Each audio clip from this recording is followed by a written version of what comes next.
Hello বন্ধুরা, সবাই কেমন আছেন? আশা করি ভালো আছেন। তো দেশের বাড়িতে এসেছি, অনেক শীত। তো এই শীতের মধ্যে দেখুন, এই যে আমার ওয়াইফ ভাপা পিঠা বানাইছে।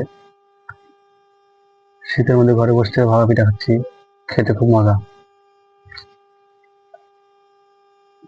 উম সেই স্বাদ, সেই মজা।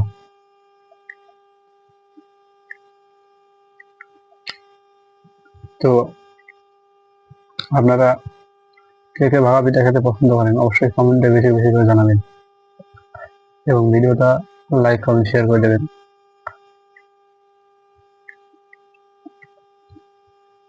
আর কে কে ভাপা পিঠা খান, কার কার দেশে ভাপা পিঠা হচ্ছে, অবশ্যই ভিডিওটাতে কমেন্টে জানিয়ে দেবেন।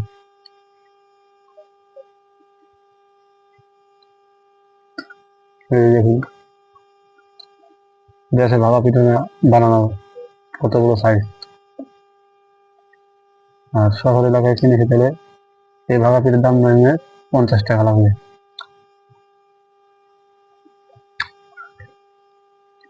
শহরের পিঠা আর দেশের পিঠা বহুত পার্থক্য, খেতে খুব দারুণ মজা। তো এটা বলে আমার ভিডিওটা এখানে শেষ করছি। সবাইকে আল্লাহ হাফেজ।